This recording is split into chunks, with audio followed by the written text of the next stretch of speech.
هوني حبيت نوريكم كعبة كيفاش ما شاء الله تقرمش محلاها.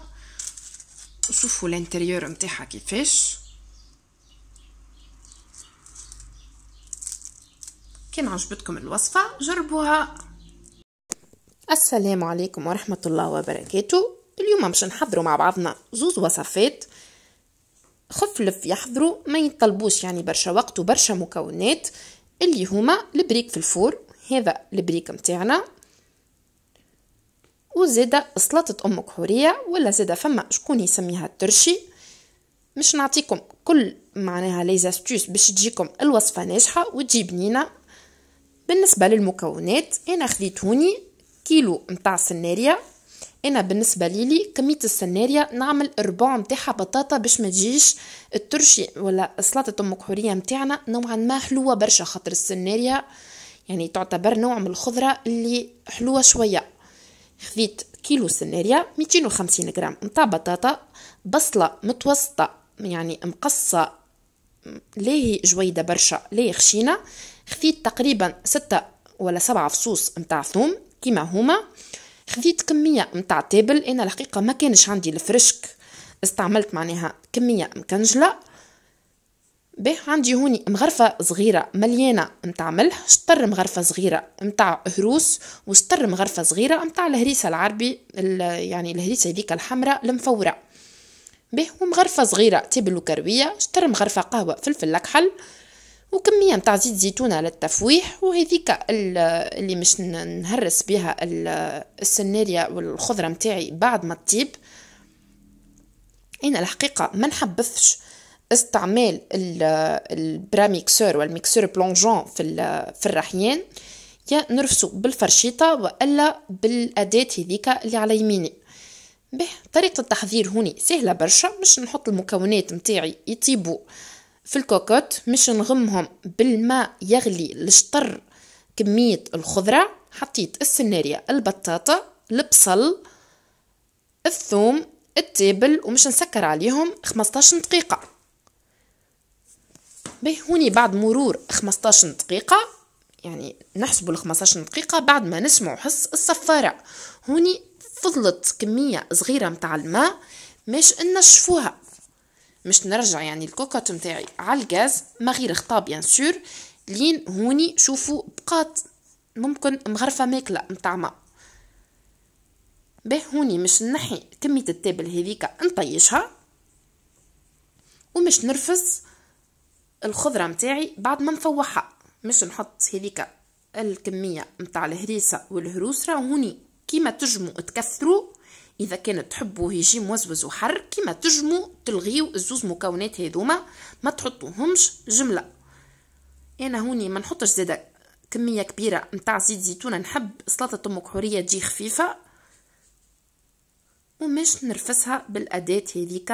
انا الحقيقة نحسها يعني احسن حاجة في الوجبة هذه، يعني انه نستعملها هي، ما نستعملش براميكسور. ولا تجمو تستعملوا الآلة متاع رحيان متاع السلطة المشوية، زيدا هذيك تعطي نتيجة باهية. به انا الحقيقة هوني مش نهز كمية ما غير ملح، عندي شكون ياكل مسوس، وباقي الكمية مش نحط لها مغرفة قهوة مليانة من الملح. هوني ممكن تلاحظوا كمية الملح كبيرة شوية، لكن بحكم السناريا حلوة يعني تستحق كمية باهية متاع ملح. هوني حركته هكايا بالباهي، وهوني السلطة متاعنا حاضرة. للوصفة الثانية اللي هي البريك في الفور، مش نستحقوا الملسوقة هذيك. عندي هوني 4 طويبع فروماج مثلث، 200 غرام ريغوتا. هوني انا استعملت معناها الريغوتا متاع الحليبي اللي تكون نوعا ما كونسونطري بارابور الريغوتا متاع الحكوك. عندي عظمتين ركزتهم، 150 غرام متاع طن. وهوني خذيت بصلة متوسطة مع شطر ربطة متاع معدنوس، ذبلتهم في شوية زيت. خذيت زيادة كعبة بطاطا متوسطة، صمتها معناها ورفستها. مغرفة ماكلة كريم فريش، تجمو تعوضوها بالحليب بالكريم ليكيد حتى بالياغورت الطبيعي. وعندي 60 غرام جبن مبشور. وهوني عندي 70 غرام متاع مرجرين عليهم 30 جرام زيت، مش نذوبهم، مش نستعملهم من بعد باش ندهن بيهم اوراق الملسوقة، وكمية صغيرة من الملح والفلفل الأكحل. راهو نردو بالنا هوني في كمية الملح على خاطر عنا الجبونات والطن مالحين. به أول حاجة مش نعملها إنه نرفس القوطة متاعي، نرفسها بالباقي كما قلت لكم. راهو إذا كان القوطة متاع الحكوك ممكن تستحقوا كمية أقل متاع عظم، أنا هوني جملة حطيت عظمتين ومن بعد زدت عظمة. به زدت الكمية متاع البطاطا، وراهو هوني كيف مش تطيبوه البريك متاعكم ويعني وتذوقوه، راهو طعمة البطاطا ما هيش مش تبان يعني.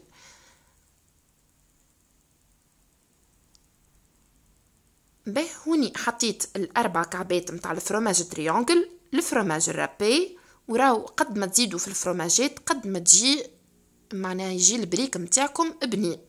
هوني حطيت التون، كمية البصل والمعدنوس اللي مذبلين، راهو تجموا تحطوهم نيين، معناها تجموا تحطوا بصل ومعدنوس نيين يعني وهما يطيبوا كيف ندخلوا البريك متاعنا في الفور. حطيت هوني كمية الكريم فريش، راهوني ما يعادل 50 جرام، استعملت يعني الثلث متاع العلبة، الملح والفلفل الأكحل، ومش نحط هكوما لاظيمتين اللي أنا ركزتهم. هوني تلاحظوا اللي معناها الخليط نوعا ما خاثر شوية، مش نزيد عظيمة.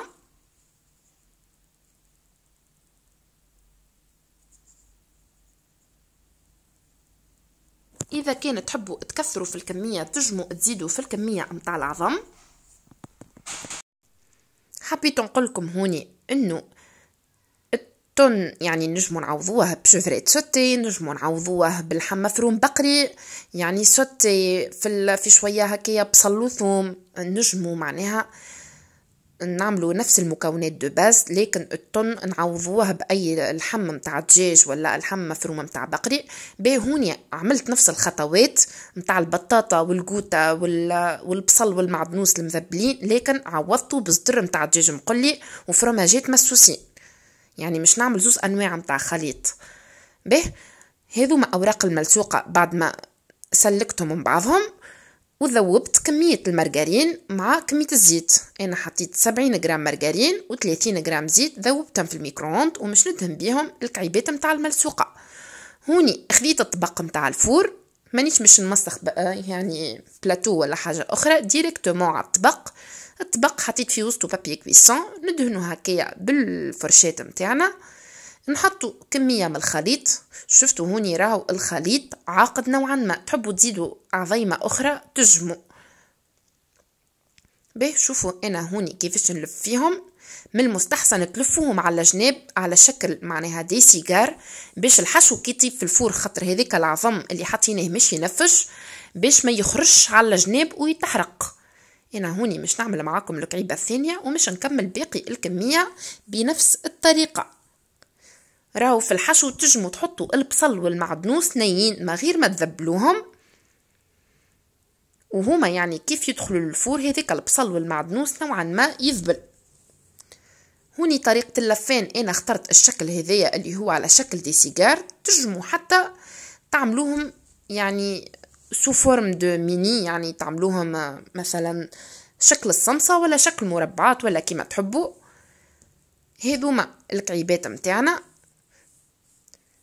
فضلي هكايا شويه من الخليط متاع المرجرين والزيت مش ندهنو هكايا من الفوق، والفور عندي بريشوفي على 200 دوغري، ندخلوهم عينا ميزانا كل واحد والفور متاعو. هنا خذاولي بالضبط 35 دقيقه على 200 دوغري.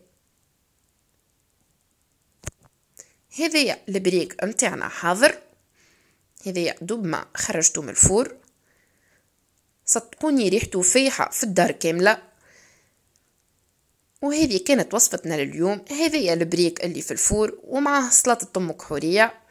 وكان عجبتكم الوصفة جربوها، وكان أول مرة تزوروني على القناة حطوا لي